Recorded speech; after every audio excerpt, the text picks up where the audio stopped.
Hi guys, I'm glad you're here. Thank you very much for joining me. Please like and share my videos, and if you're not subscribed, please subscribe. The U.S. Air Force evidently shot down an unidentified flying object. It was cylinder in shape and about the size of a car.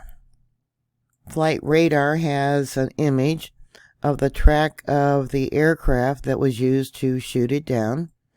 It was a Lockheed Martin HC-130 Combat King II aircraft. So many of these cylinder type of unidentified aircraft have been associated with aliens. My daughter said, well, how did they catch up with it to shoot it down? And I said, well, maybe the unidentified aircraft had a pressure problem and all the occupants were dead inside. The area where it crashed or came down was brought down. The ocean is frozen, so they think they'll be able to recover the debris along with any known bodies that could be in the aircraft. You know, the grays are fairly small, so how many can they fit into a car's size unidentified object? So not only do we have the Chinese mad at us, the Russians mad at us, now we got aliens mad at us. Do you think? The Lockheed Martin HC-130 is an extended range search and rescue combat search and rescue version of the C-130 Hercules military transport aircraft. The HC-130P Combat King and HC-130J, which this plane was, Combat King II variants, are operated by the United States Air Force for long-range SAR and SCR.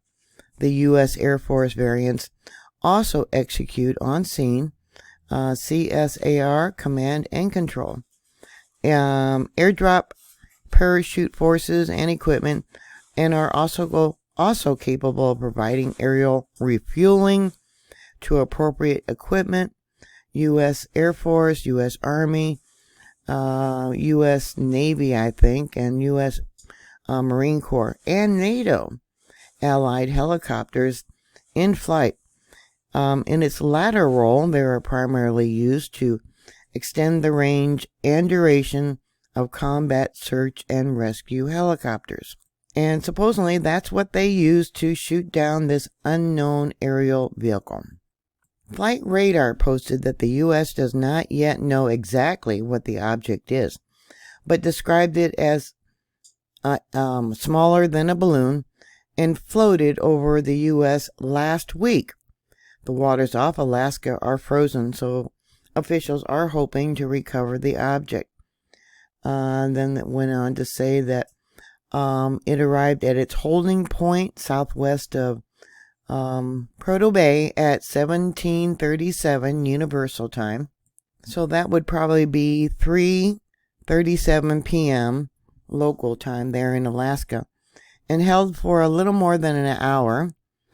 And then proceeded to fly out over the waters at 18:53. So I believe that would be 4:53 p.m. local time. And let's see if I can make that bigger. What they got there for this image. Oh, it shows its altitude, how high it went up.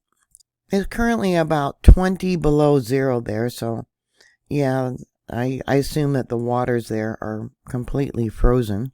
And more likely when the altitude dropped, that's probably where they were watching or looking to see where the debris field was at. So flight radar also is saying this unknown object was flying at 40,000 feet, well within the range of commercial flights. They were flying as low as 725 feet at times. There was another post, it says here, directly next to the North Slope, Alaska, Prudhoe Bay oil fields, pump station number 1, is the beginning of the 800-mile-long TAPS Trans-Alaska Pipeline System that carries about 500,000 barrels of crude oil per day. The National Petroleum Reserve, Alaska, borders to the west, ? So, are they going to show us metal debris, kind of like those thermal blankets, and say that it was another weather balloon like they did for the Roswell incident? I don't know. What are your thoughts? Put your comments down below. Thank you very much for watching. Thank you for subscribing. Whatever it was, we won't ever get the truth.